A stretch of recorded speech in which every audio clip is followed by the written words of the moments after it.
What I'm saying to you is, you believe you've got solutions. I do. Nothing you've said is new. I'll tell you one thing you said, which now we get a little bit down. One thing you said was total bollocks. What's that?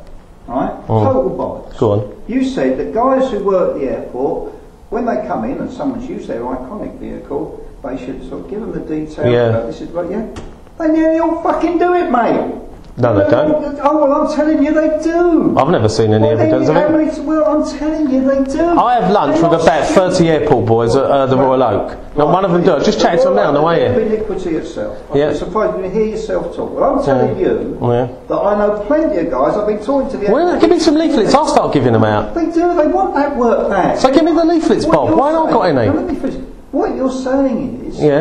That these guys that work at the airport are inherently stupid. Most of them. No, I'm not. They know I've got in. I've been very nice to this guy. I've even said to him, "How long are you staying for?" Oh, 8 o'clock tomorrow morning. No, well, actually. So give me some of these leaflets. I'll start giving them out. Fucking leaflets. I give them their number.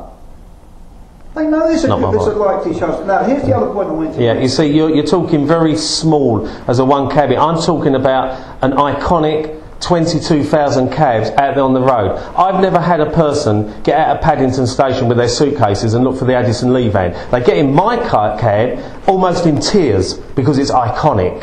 They get in there in tears. And if we cannot win business back when we're driving the most iconic taxi vehicle in the whole world, most uncomfortable vehicle. Doesn't matter. It's iconic. It's irrelevant. It's irrelevant. It's perception. It's irrelevant. It's completely irrelevant. Shaking the death. Ken Livingstone will tell you. I've been dealing with all these people for many years. Ken Livingstone will tell you he's not very much liked in a cab, so as we know. He will tell you the biggest problem with taxis, and he uses them all the time, and that's done for donkey's years, is you can't do any work in the back of a cab. Because you can't ride, you get shaken to death. You can get the cheapest minicab and have a smooth ride. It's true. So what you're saying is we should be fighting on behalf of the minicabs. I can get the name of the driver. It took me to City Hall for a meeting, I think it was 2 mornings ago. And I was preparing my notes. I actually commented to the driver, comment I often make. And he said, Bob, I never thought of it. I said, well, if you change roles and let me drive for the rest of the journey, sit in the back, you'll see what I mean. Right? I said, I can't write my notes in the back of the cab. It never occurred to me. Can I ask you a question? Because he sits, you cannot compare where the driver sits as to where the passenger sits on the rear wheel. I know, because my wife complains. Can I ask you a question? I'm trying to write down. Can I ask you a question? So what's good about it? Can I ask you a question?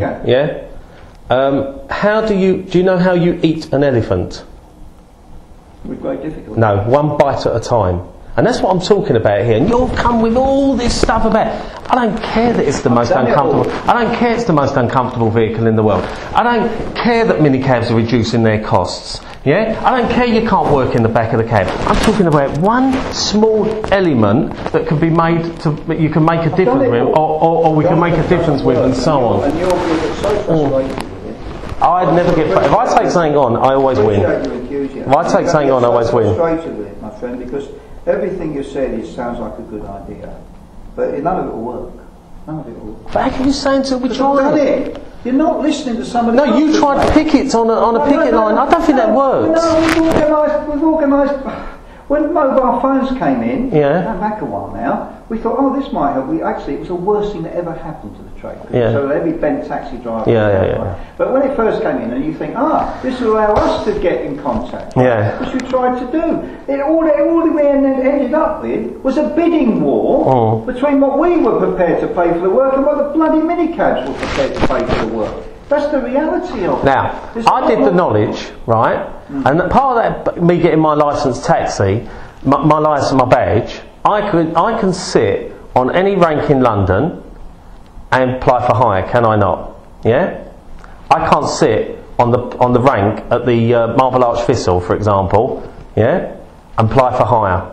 Because there's other people coming in and nicking that work under my nose. Some taxi drivers, some minicab drivers. I don't care about the taxi drivers, that's another issue. Can't beat that one yet. I haven't put my head into it yet, but this one I've put my head into it, and I know I can win this. I know I can. I know I can. I wish you could. I know I can. I wish you were right. I know I can. I love your enthusiasm. I know I can. Right? Because people do not want to pay more money. They don't mind if it's cheaper. But nobody wants to be told. And there has got to be an element of legalness in there. You seem to think someone's going to do your marketing for you for nothing, and they ain't, mate. What do you mean? I'm not asking him. I don't understand that comment. So you still haven't told me. See, I know. Who's going to do it for nothing for me, with respect?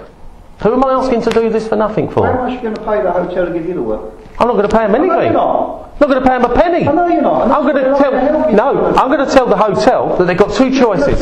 They've got two choices, right? They can say to them, get the taxi out there, and it's usually £50 to £60. I'll go out and speak to the driver. Or we're going to get a car and we're going to charge you £80, but there's a £30 service charge for us on it. That's what I'm going to get them to do. That's what I'm going to get them to do. I ain't paying anyone, Mr. Oddy, because I have got a badge and I'm part of London Transport System. Be it a private company, be it a private... excuse me, I'm always part of it. I never refuse. I'm phenomenal as a cab driver, right? We're only part of the transport system when it suits us. When people talk about having to work certain hours when there's a demand, we say, well, actually I'm self-employed. Well, that's one of the luxuries, I can. We can't, we're public transport when it suits us. Yeah. We have been familiar. When it doesn't suit us, we're not. I'm not paying anybody ever. I got a job actually once from a hotel, and the little guy put the bags in the case, the bellboy, and he said, drink, drink, drink. And I said, what drink? He said, he said to me, I want a drink. I said, I'm not paying you for work. How dare you? Who do you think you are? Yeah. But the last cab driver did. Yeah, I don't pay anyone. I've got the right to... Yeah. And you know what? You know what? I've got to be honest, Bob. If I was in your position, I would push the carriage office to make it illegal. It can't possibly be. Why can it not be? It's bribery. It's ripping not people. Bribery. Oh God, how many times have I heard that, John? It's painful to hear these things. Right. So I'm sitting on... mate. It's commission and it's quite legitimate. I'm sitting on point cab. I'm sitting on point cab. Yeah. Someone comes out for the airport, but someone's willing to give him a dropsy for it. That sounds... I don't know. Sounds a bit iffy to me. It sounds as though we're getting into a very grey area. The trouble, I'll tell you what the problem is in London. The problem is that London's too big. If we were a small town or a village where all the drivers would work together, you could talk to the 80 drivers who have the licences. This is what we're going to do. These are the hotels we're going to black. That's the dodgy one. That's the good one. You might just get somewhere. You still have enormous. But you cannot in any way begin to organise. You sound as though you've given up with respect. You can say what you like. Don't you do. Accuse Boboddy of giving up. That's why I'm going out at 3 o'clock in the morning. That's why I'm giving up, mate. Yeah. I think I need to go out. Do you think I need to go out at 3 o'clock in the morning? This is the low-hanging fruit. Never accuse me of giving up. This is the low-hanging. Anything else? Yeah. Don't ever accuse me of giving up. But I'm going to test you now. Yeah, good. I'm going to test you now because you pissed me off saying that. Yeah. Because unfortunately... Actually, I didn't say you'd give me up, so it just sounded like you made a mistake. Yeah. About 10 minutes ago. Yeah. Was saying that you read the papers. This one, I read it all the time. Good. Yeah. I'm going to test you on the subject. Yeah, go on. I hope you've got the fucking answers. Yeah. I don't like this swearing. I don't swear, Bob. I'm not a human being that swears. Well, I know some people do, but in one-to-one meetings it's very rare. I'm not swearing at you. Yeah. I don't swear at you. When I use the F word, I did say the F word. I know, but I don't swear at you. I'm not swearing at you. I find it very, what's the word, intimidating and aggressive when people swear in a one-to-one meeting. Don't swear at you. Okay. Be fair, I wasn't swearing at you. Yeah. That's just my lack of education. Alright. Okay. So you read that paper, do you? Yeah. Tell me all you know about rickshaws. What do you mean what I know about rickshaws? Why they're out there, why they're not out there, what's been done about it. I've written article after article. In the last 3 years, many articles in great detail. Tell me what you know. Why are they there? Because some people are making money on young student types. A couple of them actually are in lectures of mine. I've got a couple of rickshaw drivers in lectures of mine, by the way. I've actually got a couple in a lecture of mine. Yeah, I know. Marketing lecture. No, that's not. Young kids. It's not that. And I think if I was 20 years old, if I was 20 years old, I'd probably also be driving a rickshaw if I was travelling the world. What? I want the technical reasons that are out there. That's exploitation of the ridership. And if I fail this test, is that the end of the meeting? I have no idea what you're talking about. You're talking riddles all the time. I don't know what you're talking about. You see, what I'm saying is, you come in here with all that enthusiasm, which I admire, and then you will. We must chat in the future, and you won't achieve anything, and you might eventually say, Bob, I don't know the reasons why, but I haven't succeeded. You need to do a little bit of research on what I do achieve, but anyway. Well, let me answer your question. When I get my teeth in. Rickshaws right?